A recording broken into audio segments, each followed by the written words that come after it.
unaware that they are unaware, we bring to you the following food for thought. That's right, folks.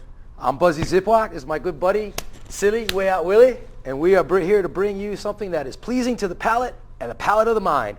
What's that? And we are going to stimulate it with a little bit of information here. Food for thought? Food for thought. That's right. And so, without wasting any more time, because we blasted out a lot, I'm going to bring you this image. And what do we got there?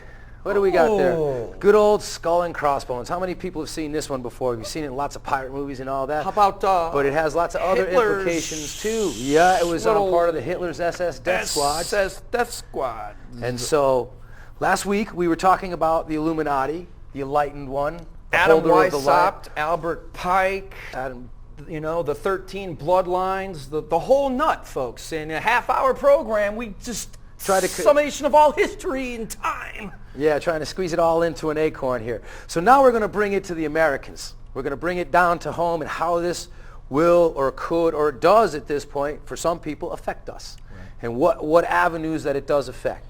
Well, now, what we were going to get into before we brought it home to America, and how the Illuminati, which started in Bavaria, over in Germany, right? Yep.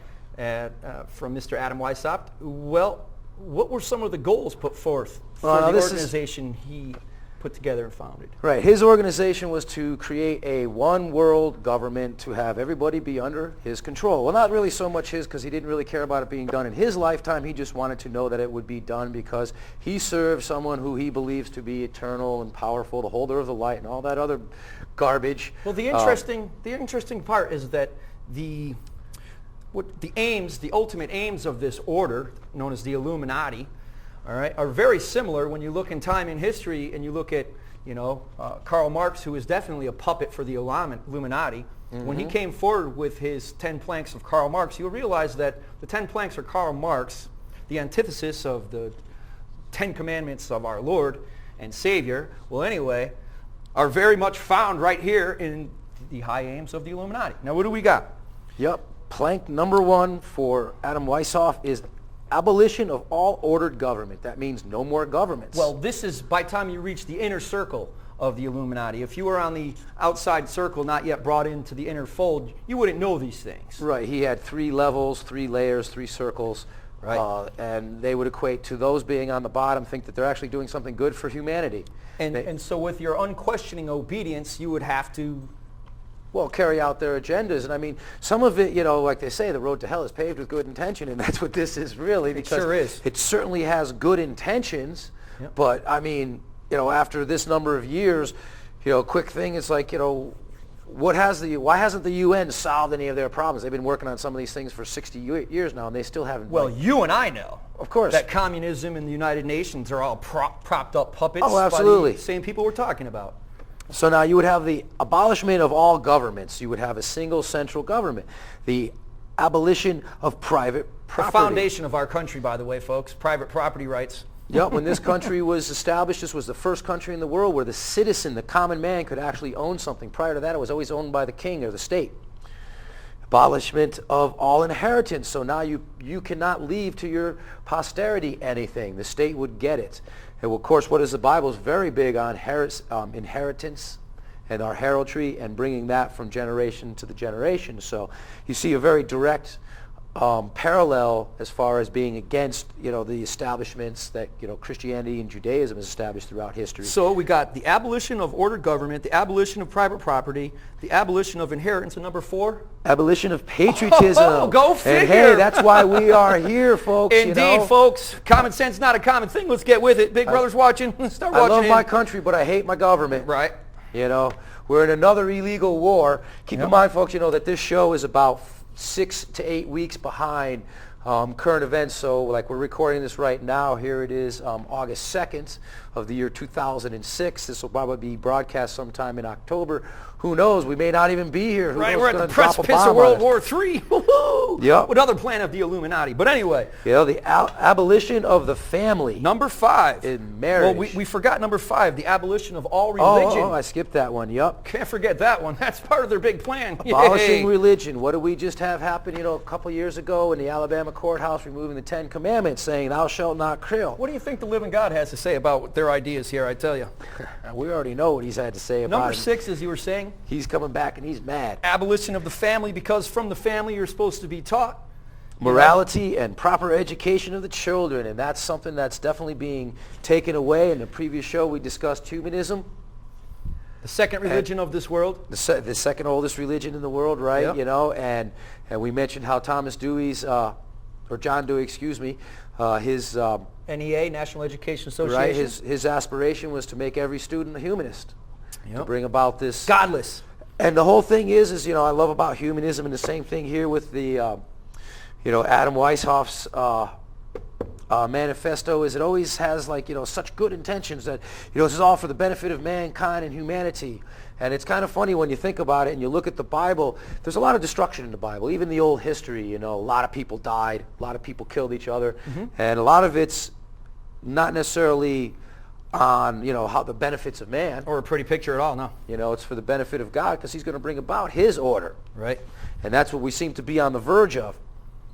And so let's see, the 7th one, the creation of a world government. And so now, where does that leave us? Well, let's talk about that and take a break for a second here. Okay.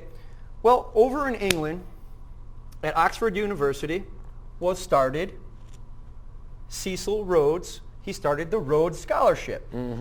Now, the Rhodes Scholarship can be equivocated to what we have here in Yale, in New Haven, right, as Skull and Bones. and Bones. Right. It's all about indoctrinating people from different class levels, from different countries, because you know that, I think Bill Clinton, he never graduated, but he was a Rhodes Scholar, and there's many musicians and people who are in different background fields, Rhodes Scholars, and people never really seem to recognize what a Rhodes Scholar is and who Cecil Rhodes was, and that this guy walked around with a plan, you know, for world domination and to take over South Africa and to harvest all the minerals out of there, and look what we did over there.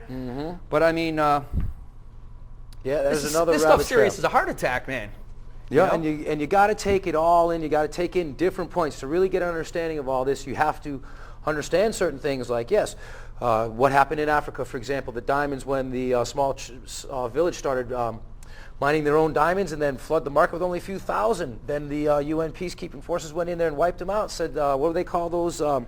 Collateral diamonds or something. They put a very negative connotation on those diamonds so that nobody wanted to buy them. Right. Diamonds are, in fact, people, a big major source of terrorism throughout the world. Well, they use it to fund terrorism. Correct, correct. So, you know, diamonds are a girl's best friend. Yeah, I wonder who came up with that one. You know, I mean, everyone's got one on their ring, on their finger when they get married, but little have understanding as to the cost of that diamond. It means people's lives on the other side of the planet. Yep, somebody That's has a whole other probably subject. died Food getting for it. thought, right?